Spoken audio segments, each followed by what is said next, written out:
Buenas. Viendo el esperado estreno de Nosferatu del gran Robert Eggers, director de The Witch, The Lighthouse y The Northman, mi película favorita del 2018, he decidido acompañar este estreno con un pequeño viaje en el tiempo, visitando no solo los orígenes de este albino chupacuellos, sino también todo lo relacionado con los vampiros. Estimados televidentes, por favor no olviden suscribirse al canal, darle un like al video y compartirlo con sus amigos. Un gesto totalmente gratuito, pero que me ayuda a seguir creando contenido. Muchas gracias. Origen del mito. Si bien las leyendas de criaturas chupasangre existen desde las lamias en la mitología griega o los strigoi morte en la mitología rumana, el término vampiro tiene sus orígenes en el eslavo antiguo como oper, palabra que puede significar ser volador, beber, chupar, o para referirse a un murciélago hematófago. El término oper fue paseándose por diferentes lenguas hasta llegar al término actual de vampiro en español o vampire en inglés. Cada cultura tiene sus variantes respecto a estos seres, pero las características más repetidas son las siguientes. Son seres no muertos, es decir, están entre la vida y la muerte,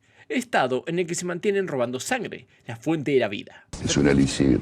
Son seres pálidos y delgados con uñas y colmillos largos. Poseen la habilidad de transformarse en distintos animales como perros, ovejas o caballos, aunque las formas más mencionadas obviamente son las de murciélago y a veces niebla. No tienen ni reflejo ni sombra. Esto se debe a que no tienen alma. Vulnerables a la luz del sol, lujuriosos por naturaleza, buscando reproducirse y engendrar criaturas monstruosas. Debido a su naturaleza demoníaca, no soportan los símbolos cristianos como las cruces y tampoco pueden pisar suelo sagrado, como por ejemplo el de una iglesia. Todos estos atributos, con algunas modificaciones por aquí y por allá, sirvieron como fuente de inspiración para que un irlandés amante de las prostitutas escribiera uno de los libros de terror más importantes de la historia. Abraham Bram Stoker nació un 8 de noviembre de 1847 en Dublín, Irlanda. Durante los primeros 7 años de su vida fue propenso a enfermarse, por lo que durante ese tiempo fue educado en casa con maestros particulares, a la vez que su único entretenimiento eran las historias sobre fantasmas y misterios que le contaba su madre, influyendo, obviamente, para que ya en su adultez escribiera su tan famosa obra. Tomando referencias de El vampiro de 1819, escrito por John Polidori y considerado como el primer relato moderno de vampiros, o Carmilla de 1872 de Sheridan Le Fanu, historia que presenta una vampira femenina y gótica, además de obras góticas previas como las de Mary Shelley o Edgar Allan Poe.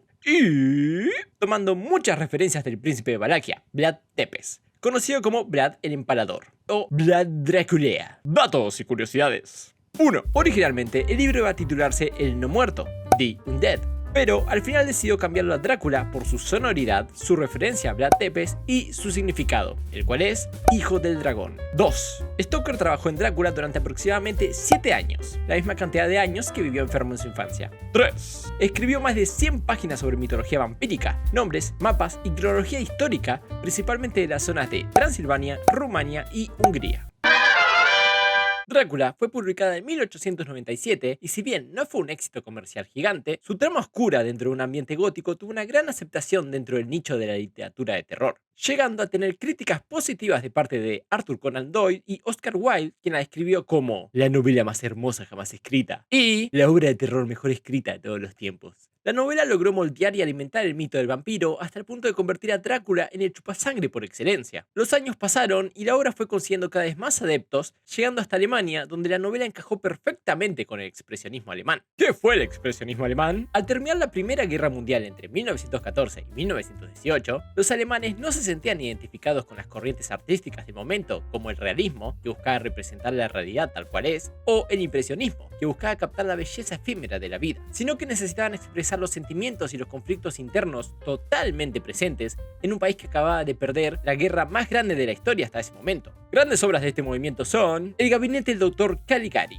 The Cabinet of Dr. Caligari. You love Caligari? I love Caligari. una historia sobre un hipnotizador, Dr. Caligari, utilizando a un sonámbulo llamado Césare para cometer asesinatos en un mundo distorsionado y onírico, El Golem, una película ambientada en la Praga medieval donde un rabino crea una criatura de barro para proteger a la comunidad judía hasta que esta criatura se descontrola. Otra gran referencia de los Simpsons. Metrópolis. En una ciudad futurista, la clase alta vive en la superficie mientras los obreros trabajan en condiciones inhumanas en el subsuelo. A la vez, un líder obrero y una joven intentan unir las clases sociales. ¡Comunista! Y, por supuesto, Nosferatu. Producida por la productora alemana Brana Film, una productora fundada por el artista y ocultista Alvin Grau, con el objetivo de producir películas con temática sobrenatural o relacionadas con el ocultismo. Grau tenía la idea de hacer una película sobre vampiros gracias a una experiencia que tuvo durante la guerra con un granjero serbio. Este le aseguraba que su padre era un vampiro. La productora no pudo conseguir los derechos de Drácula por falta de presupuesto, por lo que le encargaron al guionista Henrik Karin, quien venía a escribir el guión de El Golem, que escribiera una adaptación libre de la novela, pero cambiando nombres y detalles para esquivar los derechos de autor, cosa que más adelante veremos que no funcionó muy bien. El film fue dirigido por Fredrik Willem Murnau, mientras que Grau se encargó de gran parte de los decorados, los trajes, el guión gráfico e incluso de los materiales de promoción, para que vean que en serio no había mucho presupuesto. El nombre Nosferatu es utilizado por Van Helsing en la novela para referirse a los vampiros. La palabra Nosferatu tiene un origen un poco dudoso, ya que puede venir del rumano antiguo Nesuferitu, que significa el ofensivo o el insufrible, aunque también puede venir del griego nosoforo, que significa transmisor de enfermedades. Sea cual sea, ambas tienen mucho sentido para mí. ¡Seguimos! La historia sigue a Thomas, un agente inmobiliario que viaja a los Cárpatos para cerrar un trato con el misterioso conde Drácula. ¡Conde Orlok! Durante su estadía en el castillo, Hooter descubre que Orlok es un vampiro y que tiene intenciones de viajar a la ciudad de Wisworth, llevando la peste y la muerte con él. A la vez, la esposa de Hooter, Ellen, siente una conexión sobrenatural con el vampiro, quien intenta convertirla en su esclava, mujer, sirvienta, muñeca system, etc. Básicamente, la misma historia pero con ligeras diferencias. Como por ejemplo, los nombres de los personajes fueron cambiados, pero no así sus papeles en la historia. Jonathan Harker fue cambiado por Thomas Hooter. Ambos viajan hasta el castillo del vampiro para ayudarlo a comprar una propiedad y mudarse. La mujer de Harker, Mina, sería Ellen Hooter, la mujer del protagonista y uno de los objetivos principales del villano. Y al profesor Bulwer, quien no es un cazador como Van Helsing, sino un científico que estudia a los vampiros, pero a través de la ciencia y no de lo espiritual. Y, obviamente, tenemos al conde Orlok, reemplazando al querido Drácula. Este mantiene su posición como villano chupasangre y tiene el mismo título de noble que el original. ¿No podían hacerlo un duque o algo así? Pero las diferencias que podemos encontrar son colmillos en diferente lugar. Drácula tiene los colmillos igual que cualquier humano, pero estos son más afilados, mientras que Orlok los tiene al frente. Orlok es más feo que travesti con sobrepeso, pelado, manos monstruosas, ojeroso, rarito, mientras que Drácula es un tipo elegante y educado, cabello negro y una capa negra forrada por dentro. Esto se suma al hecho de que Drácula rejuvenece y mejora a medida que se alimenta de los mortales, mientras que Orlok no cambia nunca. Estos detalles podrían ser solo estéticos, pero tienen un significado en realidad. Drácula es un depredador social, y su buena apariencia y modales le permiten atraer a sus víctimas como la luz atrae a las polillas. Orlok, por su parte, es una representación de la peste y la muerte. Incluso en la película, a donde sea que él vaya, va acompañado de plagas, enfermedades y tragedias. Nosferatu no tuvo un superestreno o una gran taquilla, pero como toda película de terror, gozó de un público pequeño, se podría decir, pero fiel. Un público que admiraba la atmósfera terrorífica y al perturbador vampiro, mientras que otra parte de la audiencia pensaba que era demasiado oscura o experimental para ser vista. Sea como sea, la fama de la película fue creciendo hasta que comenzó a proyectarse en otros países, llegando así hasta la familia de Bram Stoker. Bram Stoker murió en 1912 a causa de una sífilis contraída durante su pasatiempo preferido. Puta, Harry, putas. Dejando así los derechos de su obra a su mujer, Florence Stoker, quien, dato de color, antes de casarse con Bram Stoker, fue pretendida por Oscar Wilde. Sí, a mí también me sorprendió esto. Florence no estaba pasando por su mejor momento financiero. Recuerden que Drácula no fue un bestseller, sino que su éxito fue creciendo paulatinamente, por lo que cuando le llegó una carta anónima para ver una adaptación libre de la obra de Bram Stoker, Drácula, Florence se indignó mucho, no solo porque no le estaba llegando ni un centavo, sino que ni siquiera le habían pedido permiso. Contactó a sus abogados y estos fueron hasta Berlín para demandar a la productora y reclamar lo suyo. Obviamente, la justicia falló a favor de la viuda de Stoker y ordenó que la productora indemnice a Florence y mandó a eliminar todas las copias de la película. ¿Cómo terminó todo? La productora se declaró en quiebra para no pagarle a Florence, siendo Nosferatu la única película de Piranha Films, y tampoco se llegaron a eliminar todas las copias de la película, ya que la película ya había sido pirateada y exportada a otros países, haciendo imposible su eliminación.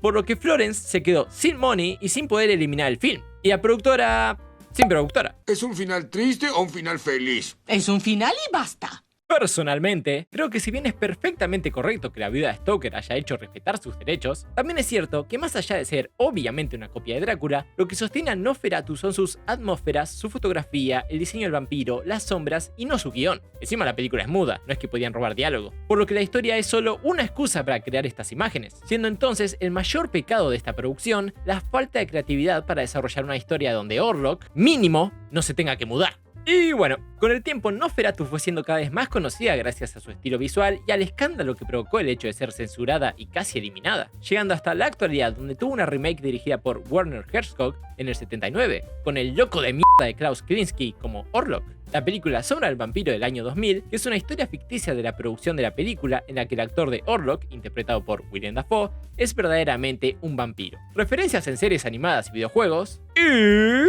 su más reciente remake a más de 100 años de su estreno, Nosferatu de Robert Eggers, con Bill Skarsgård como Orlok. ¿A quién le pagas por los derechos de Nosferatu para hacer la remake? ¿A los dueños de Drácula o no tiene dueño? Sabe demasiado, envíen al personal. Por su parte, Drácula tuvo adaptaciones muchísimo más fieles a su material de origen, destacando por mi parte a la versión de Francis Ford Coppola, que incluso regala un homenaje a Nosferatu jugando con la sombra de Drácula, y dándonos el espectacular capítulo de Los Simpsons con el señor Burns. Postdata, Keanu Reeves es un tipazo, pero lo tipazo no le quita lo tronco. Finalmente, la imagen de Drácula logró consagrarse como el prototipo de vampiro en la cultura popular, pero alguna que otra falta de respeto por ahí. Y Nosferatu consiguió hacerse un pequeño espacio en la memoria de todos los fanáticos del terror y lo oculto, logrando ser recordado no tanto como una copia barata de Drácula, sino más bien como otra versión del mito del vampiro.